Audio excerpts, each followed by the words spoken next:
Tanggal 6 Agustus 1945, kota Hiroshima dijatuhi bom atom oleh sekutu. Dan pada tanggal 9 Agustus 1945, giliran kota Nagasaki yang dijatuhi bom oleh sekutu. Kejadian ini memberikan penderitaan bagi rakyat Jepang. Pasukan Jepang semakin lemah. Dan pada tanggal 12 Agustus, Soekarno dan Hatta selaku pimpinan PPKI dan Rajiman Wedyo-Diningrat sebagai mantan ketua BPU PKI diterbangkan ke Dalat, 250 km di sebelah timur laut Saigon, Vietnam, untuk bertemu Marsekal Terauchi.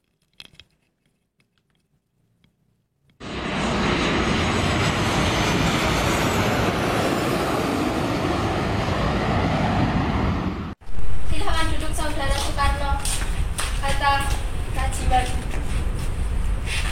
Saya sebagai utusan pemerintah Jepang akan memberikan kemerdekaan kepada Indonesia sesuai janji Perdana Menteri Umiyaki Kaiso. Dengan cara apa Jepang memberi kemerdekaan kita? Dengan cara memproklamirkan kemerdekaan Indonesia, dan itu dapat dilaksanakan beberapa hari ke depan tergantung cara kerja PPKI. Benar, saya sangat setuju karena PPKI adalah badan bertanggung jawab untuk mengurus proklamasi kemerdekaan. Saya sependapat dengan Anda, Bung, tapi kita harus tetap segera memproklamasikan kemerdekaan Indonesia. Maaf, tetapi pihak Jepang meminta proklamasi kemerdekaan dibacakan paling cepat tanggal 24 Agustus 1945. Baiklah, akan saya pikirkan terlebih dahulu. Baiklah, kami mengundurkan diri. Terima kasih. Baiklah.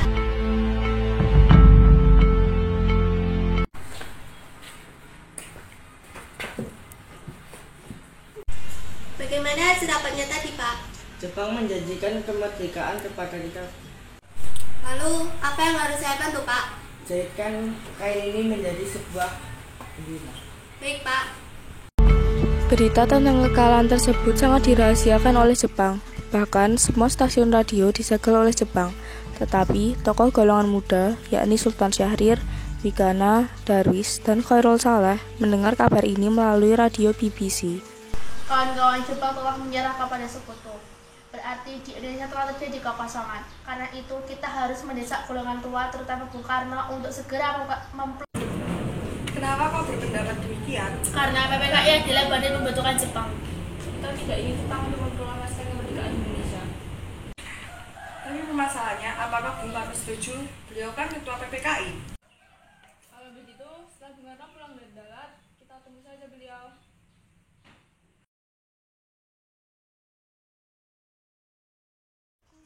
Selamat malam, Pak. Malam. Ada maksud apa kalian kemari? Sekarang, Bung, sekarang. Malam ini juga kita harus ke Bandara Revolusi. Kami sudah siap mempertaruhkan jiwa kami. Jika Bung Karno tidak mengeluarkan proklamasi itu sekarang, maka akan berakibat pertumpahan darah dan pembunuhan besar-besaran. Ini batang leherku, seretku ke pojok. Dan pada malam ini juga tidak usah menunggu besok. Jepang telah menyerah, sekarang kita harus melawan Belanda. Mengapa Anda tidak memproklamasikan kemerdekaan itu sendiri? Apakah kita harus menunggu kemerdekaan itu diberikan kepada kita sebagai sebuah hadiah? Mengapa tidak kita memproklamasikan kemerdekaan itu sendiri sebagai suatu bangsa? Kita sudah membicarakannya dengan pemerintah Jepang. Saya hanya takut jika Jepang melakukan penyerangan. Jika kita benar-benar salah, maka akan terjadi banyak pertumpahan darah. Setelah mengetahui pendirian golongan tua, pada pukul 12 malam, golongan muda melakukan rapat di asrama Baperbi, Jalan Cikini, 71. Dalam rapat itu, diputuskan untuk mengungsikan Soekarno dan Hatta ke Rengas Dengklok. Tujuannya adalah agar Insinyur Soekarno dan Dr. Andes Muhammad Hatta tidak terpengaruh oleh Jepang.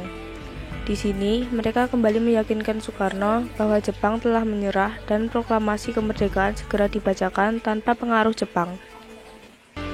Pada pukul 4 pagi, tanggal 16 Agustus 1945, Soekarno dan Hatta dibawa ke Rengas Dengklok oleh Khairul Saleh. Singgi yang merupakan tentara peta melakukan aksi tersebut.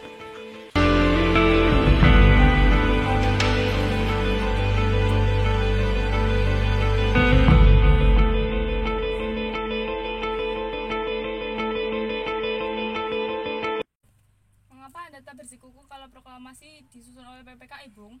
Bukan saya tidak setuju kalau proklamasi dibacakan sendiri. Tetapi kita harus memikirkan terlebih dahulu agar tidak rakyat menjadi korban. Kami golongan muda dan peta akan tetap di belakang Anda jika terjadi apa-apa, Bung. Kami akan merumuskan proklamasi saat kembali ke Jakarta.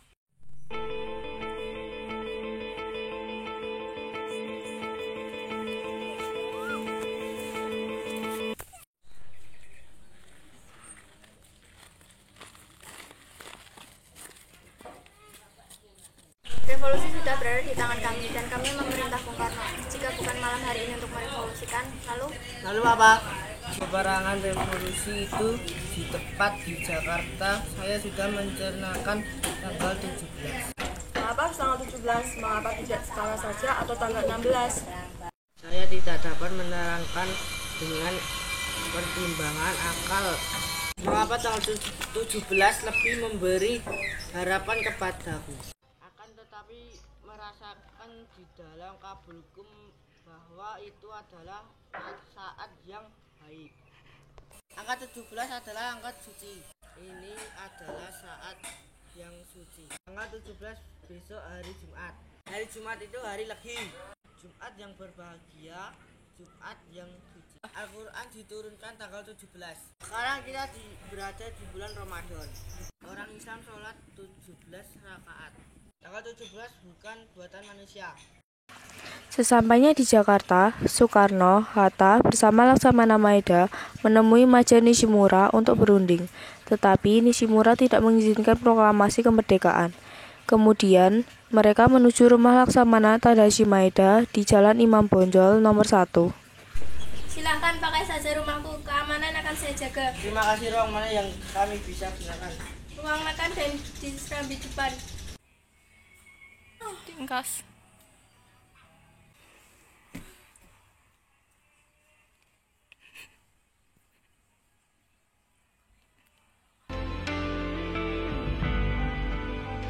Keadaan yang mendesak mempercepat pelaksanaan proklamasi kemerdekaan. Rancangan teks sudah siap dibacakan di hadapan saudara-saudara yang hadir di rapat agar berjalan terus dan menyelesaikan pekerjaan kita sebelum fajar. Mengisi kepada siapa saja yang hadir di rapat agar datangannya secara bersama. Saya kurang setuju. Sebaiknya teks proklamasi ditandatangani oleh Soekarno dan Hatta atas nama bangsa Indonesia. Saya tolong ketikan ini. Baik, Bung.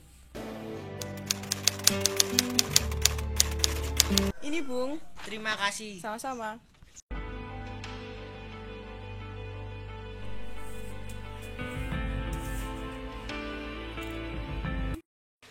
Setelah terjadi perdebatan tentang di mana lokasi pembacaan naskah proklamasi, akhirnya disepakati bahwa pembacaan naskah proklamasi dibacakan di Jalan Pegangsaan Timur, nomor 56, pukul 10.